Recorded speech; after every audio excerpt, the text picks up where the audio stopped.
Dans cette interview, le président Abdourahmane Tiani va plus loin. Il nous décrit le mouvement de troupes qui a abouti à l'attaque du 25 avril 2026 contre le Mali. Pour la première fois, un dirigeant ouest-africain nous donne les itinéraires des principaux mouvements de troupes qui ont concouru à l'attaque du 25 avril.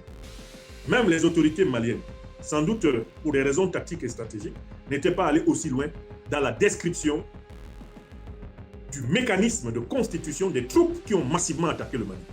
Le président Tiani, pour l'édification, l'éveil des masses, lâche la bombe.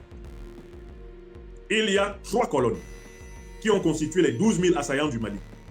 Le président Tiani nous dit de façon formelle, une colonne est venue du Bénin, du nord du Bénin, qui, on le sait, est encore occupée par les troupes néocolonialistes françaises qui forment les terroristes.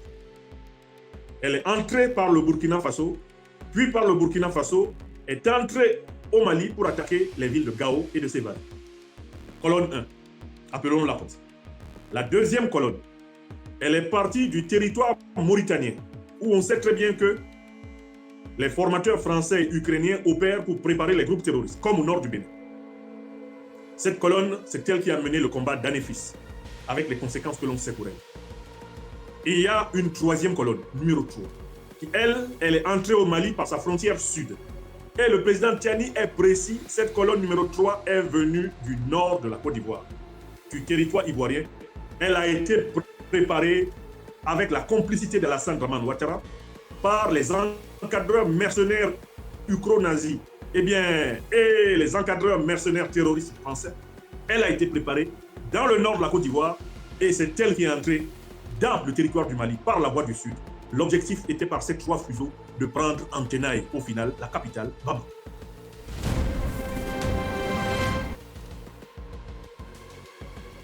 Voilà une information de taille. Voilà quelque chose qui, une fois de plus, corrobore tout ce qui avait été révélé avant. Nous attendons, dans les prochaines heures, que les autorités béninoises viennent dire que la colonne n'est pas partie de chez elles. Le président Tiani a dit, les preuves sont disponibles. Alors même qu'il y a un processus de normalisation en cours avec le Bénin, si le président Tiani prend le risque de le dire, c'est pour dire aux autorités béninoises que trop c'est trop. Maintenant, tout ce que vous faites, les peuples, y compris le peuple béninois, seront informés. C'est pour dire aux autorités ivoiriennes de facto, de Ouattara Dramane, trop c'est trop. Tout ce que vous faites, maintenant, le peuple ivoirien lui-même sera le premier à savoir que vous êtes des terroristes. C'est pour dire à El Ghazouani en Mauritanie, trop c'est trop. Maintenant, le peuple mauritanien connaîtra les faits et gestes du gouvernement mauritanien en soutien au terrorisme qui ensanglante le Sahel. C'est un palier majeur sur le plan tactique et stratégique qui est franchi par le général d'armée Abdourahmane Tiani face à l'ennemi. Il l'appelle pas un animal poilu qui miaule, il appelle un chat un chat. Oui. 3 pays sont nommément cités. Le président Tiani laisse ouverte une hypothèse. C'est que certains de ces pays sont maintenant utilisés par les terroristes néocolonialistes français, impérialistes français, sans même consulter les gouvernements. C'est vrai. Mais le président Tiani dit qu'il est impossible que les gouvernements de ces pays disent « nous n'en savons strictement rien ». Ce n'est pas possible. Certes, ce que les néocolonialistes, les impérialistes français font au nord du Bénin, ils n'en rendent pas complètement compte à l'héritier de Patrice Talon. Ils n'en rendent pas compte à El Ghazouani, qui pisse dans ses frocs quand il voit un dirigeant occidental. Ils n'en rendent surtout pas compte à Alassane Dramane Ouattara, le vassal en chef, venu de Sendou pour trouver la paix des Ivoiriens, ayant renié notre belle terre burkinabé de Sendou dans l'espoir de troubler toute l'Afrique. Mais ces 3 dirigeants, le président Ouadani, le président Ouattara ou le président El Ghazouani, savent que leurs territoires sont des bases arrière avancées du terrorisme contre les pays de l'AES. Et à partir de là, le président Abdourahmane Tiani s'appesantit sur le rôle majeur de la France dans l'expansion du terrorisme en Afrique aujourd'hui. Que nous dit-il? Que le gouvernement français porte sur ses épaules maintenant la défense non pas simplement des intérêts du modèle néocolonialiste français, c'est-à-dire que l'incapacité que la France, sous la 5e République française, a eue d'imaginer sa puissance sans le pillage de l'Afrique, cette incapacité a été étendue à tous les dirigeants européens qui ont donné carte blanche à Emmanuel Macron de tout faire pour déstabiliser l'Afrique et repositionner l'Occident afin que celui-ci pille en réunion, vole en réunion, vole en main armée les richesses africaines, les richesses africaines comme il le fait depuis 600 ans. Donc, la France sous Macron a décidé de porter la croix du projet de recolonisation de l'Afrique par l'Occident. Tous les faits et gestes d'Emmanuel Macron sont ouvertement soutenus par l'Union européenne. Ils sont ouvertement soutenus par l'OTAN, c'est-à-dire les États-Unis d'Amérique. Ils sont au courant de tout ce que Macron fait en Afrique et ils le couvrent. Pourquoi? Parce que, in fine, ce que Macron fait en achetant des terroristes, en armant des terroristes, en médiatisant des terroristes, en défendant des terroristes, en hébergeant des terroristes en France, en les faisant garder par ses amis en Afrique, cela est dans l'intérêt de l'Union européenne, dans l'intérêt de l'OTAN, qui envisage de constamment mettre la planète à coupe réglée, de constamment déstabiliser toutes les autres parties du monde afin de continuer à piller à l'économie. Pour prendre l'uranium, l'or, le manganèse, le lithium, le pétrole, le gaz, le diamant, il faut maintenir le monde en état de guerre permanente. C'est la méthode de l'ordre par le chaos, diviser pour mieux régner, et c'est la devise de l'Union européenne qui a été trouvée dans une villa occupée par l'Union européenne à Niamey. La paix, on peut l'éviter. La paix, on peut l'éviter. J'ai donné une conférence philosophico-politique sur cette devise. Elle a d'ailleurs eu l'honneur d'être diffusée sur notre belle chaîne de radio-télévision du Niger, la RTM. Je souhaite que la présente le soit également, afin que nul n'ignore la quintessence, la substantifique moelle puissante de l'interview délivrée par le président Abdourahmane Tchani. Donc, la France ne se bat pas simplement pour pouvoir sauver son industrie qui vivait du pillage des matières premières africaines. Elle se bat pour sauver l'industrie européenne en perte de vitesse, en pleine chute libre. Elle se bat pour sauver le contrôle brutal, abusif que l'Occident a maintenu sur les richesses des autres parties du monde par la guerre, par le pseudo-droit international, par la ruse, le mensonge, le révisionnisme, le négationnisme, bref, par toutes les méthodes les plus diaboliques que l'on puisse imaginer. Oui. Alors, ce modèle-là est un modèle qui suppose qu'en Afrique, il n'y ait pas de dirigeants comme le président Abdourahmane Tchani, qu'il n'y ait pas de dirigeants comme le président Assimi Goïta, qu'il n'y ait pas de dirigeants comme le président Ibrahim Traoré. Ces dirigeants, selon le modèle néocolonialiste français, européen, le modèle impérialiste otanien, les dirigeants qui défendent les intérêts de nos peuples doivent être élus. Le président Tchani rappelle cette évidence-là. Donc, l'analyse des attaques contre le Mali permet de démontrer une fois de plus ce que nous avons établi dans ce livre. Nous ne sommes pas dans une guerre de religion. Nous sommes dans une guerre de recolonisation, une guerre impérialiste que l'OTAN et ses alliés du Moyen-Orient mènent contre nous les Africains pour nous imposer de leur céder nos richesses ad vitam aeternam. C'est dans ça que nous sommes. Et voilà la démonstration lumineuse faite par le président Abdourahmane Tchani. Pour nous, intellectuels politiques qui avons produit des œuvres, des conférences, pour moi qui aujourd'hui souffre dans ma propre chair de la persécution de l'inquisition politique française, parce que j'ai dénoncé l'impérial terrorisme français, occidental et moyen-oriental, l'interview du président Abdourahmane Tchani est un grand moment de reconnaissance, de délivrance, un grand moment de solidarité. Quand cette vérité est dite par un chef d'État en exercice, quand elle est dite par des chefs d'État en exercice, nous, des sociétés civiles africaines, qui avons pris le risque de nos vies pour parler de cela et appeler ce qui est, ce que la chose est. Nous qui avons dit que ce n'est pas une guerre religieuse, que nous sommes dans l'impérial terrorisme, nous nous sentons reconnus. Nous nous sentons confortés. Nous nous sentons consolidés. Nous nous sentons récompensés de notre vivant sur notre terre, la terre africaine. Quel bonheur! Quel bonheur d'être panafricaniste en un temps où il y a des hommes d'État panafricanistes qui sont à la hauteur du défi et qui assument la vérité historique sur notre condition. Quel bonheur! Est-ce que moi je pourrais trembler d'un procès en diffamation intenté je ne sais par quel pays occidental, commençons par la France, lorsque je dis qu'elle pratique le terrorisme d'État en Afrique, après ces révélations monumentales assumées par les chefs d'État du Mali, du Burkina Faso et du Niger? Oh que nenni, je ne tremble point. Je sais que la vérité, incontestablement la vérité, est pour nous. Ils montent, ils descendent. Le terrorisme d'État français, le terrorisme d'État européen, le terrorisme d'État occidental ne peuvent pas être, niés. S'il pouvait être nié, M. Sarkozy, vous n'auriez pas dit ceci. Donnons-lui la parole. M. Sarkozy, vous avez la parole pour quelques minutes pour nous dire quel est le continent le plus brutal, le plus sauvage et le plus barbare. Faites vite, parce que c'est de ça qu'il s'agit. Oui? Je vais vous dire une chose. Allez-y, dites. L'Europe, de Ouais. tous les continents du monde, Oui, est le continent le plus brutal, oui, où il y a eu les guerres les plus sauvages. oui. C'est pas l'Afrique, c'est pas l'Asie, Ah, c'est bien. c'est l'Europe. Très bien. Et je vais vous dire autre chose. C'est le tueur de Kadhafi qui parle. C'est pas au Moyen-Âge, Oui. c'est au XXe siècle. Ah, très bien.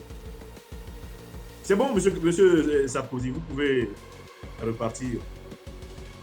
Donc, il faut que tout le monde se pénètre des vérités qui ont été dites ici. Nous passons à le troisième thème de cette conférence.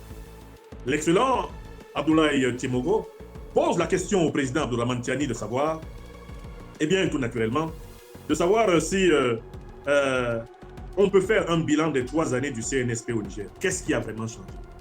Le président Abdourahmane Tiani, extrêmement en forme, commence par questionner la question, par retourner la question au questionneur, en disant que si les Nigériens se posent encore la question de savoir ce qui a changé, cela veut dire qu'il y a là une faiblesse de la mémoire.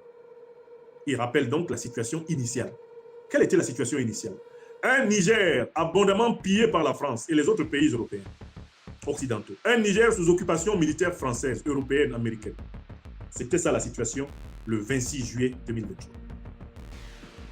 Le président Abdourahmane Tiani et ses compagnons du CNSP prennent une responsabilité immense. Ils prennent le pouvoir et ils déposent Mohamed Bazoum, que nous avons affectueusement appelé le juntar de Niamey qui a fait boum. À partir de cet instant, la France, l'Union européenne, l'OTAN et leurs bras armés, la CEDEAO, décrètent que le régime du président Tiani n'a pas 2 semaines de vie, qu'il doit être éliminé, balayé, et que doit être restauré l'ordre france-africain, l'ordre néocolonialiste, l'ordre impérialiste occidental. Le président Tiani dit, qu'est-ce qui a changé? C'est que 3 ans plus tard, eh bien, le CNSP a été capable de démentir la première prédiction des ennemis de l'Afrique nigérienne. La prédiction que la révolution, eh bien, nigérienne ne ferait pas plus de 2 semaines a été vaincue. Le Niger est à l'initiative de son organisation sécuritaire. C'est l'armée nigérienne, les forces armées nigériennes que je salue, qui sont aujourd'hui à l'initiative sur tous les 1 267 000 km² du territoire nigérien. Voilà le premier changement. Souvenez-vous, cela s'est passé hier. L'ancien président nigérien Mohamed Bazoum disait que les terroristes étaient plus aguerris que l'armée nigérienne et qu'il fallait faire ami-ami avec eux, qu'il fallait négocier avec eux. L'ancien président Bazoum allait même jusqu'à organiser des libérations abusives des terroristes en disant qu'on ne pouvait rien faire face à eux parce qu'ils étaient plus forts que l'armée nigérienne. Qui est assez fou maintenant pour dire que les terroristes sont plus forts que l'armée nigérienne dans l'espace nigérien. Dans l'espace nigérien, c'est l'armée, c'est l'État du Niger qui sont le Léviathan. L'armée et l'État du Niger concentrent le monopole de la violence légitime. Voilà le fait, ça c'est un. Et le président continue, il dit, deuxième élément fondamental sur lequel nous avons changé la donne. Dans l'opinion africaine, dans l'opinion internationale, on a souvent présenté le Niger comme un pays pourvoyeur de mendiants internationaux qui, jusqu'aux portes du Sénégal, eh bien, viennent tendre leur sébille aux passants. Allah, babi Allah, donnez-moi à manger, je n'ai pas à manger. Cette image du Nigérien mendiant, le président Tiani l'a brisée. Il l'a jetée à la poubelle à jamais. Nous parlons en Niamey de Nigériennes et de Nigérois pour dire que la dignité est de retour. Et la dignité, nous dit le président Tiani, passe par l'autosuffisance alimentaire. Les programmes qui ont été mis en place par le CNSP du Niger, en un temps record, ont permis au peuple nigérien de récupérer des marges essentielles sur les aliments de base. Il a donné l'exemple du riz et du mil, dont le prix n'a jamais été aussi bas qu'ils le sont aujourd'hui. Faut-il rappeler les investissements majeurs qui ont été effectués dans le domaine de la santé, la baisse du coût de la santé publique pour toutes les populations. Faut-il rappeler eh bien, la résorption de la dette intérieure du pays, la relance massive de l'économie. Faut-il rappeler les rentrées trésorières spectaculaires? Souvenez-vous, lorsque la Chine, à travers son consortium CNPC, a payé un chèque de 500 millions de dollars au Niger. C'est là que le pipeline nigérien, qui va jusqu'à Sémékodi, a été attaqué par les néocolonialistes français à travers leurs mercenaires terroristes. Avec tout naturellement la complaisance de l'ancien régime béninois de Patrice Talon. Vous vous en souvenez ou pas? Le Niger est un pays maintenant banqué et bancable. C'est un pays capable de payer et qui paye. C'est un pays qui est capable de régler ses factures. C'est un pays qui est debout sur ses propres jambes, comme jamais, sous la soi-disant coopération avec les néocolonialistes français et européens, les impérialistes occidentaux. Deuxième terrain, le retour de l'initiative sur le plan de l'économie, à travers une accélération, une marche accélérée vers l'autosuffisance alimentaire pleine et une baisse des prix des produits de première nécessité. Fait constatable, scientifiquement constatable, même les ennemis du Niger ne disent pas que c'est faux. Deuxième chantier. Le troisième chantier, c'est le chantier politique. Un chantier dans lequel le président nigérien continue de pratiquer la philosophie de l'arbre à palabre avec son peuple. C'est un président qui consulte beaucoup. C'est un président qui écoute beaucoup.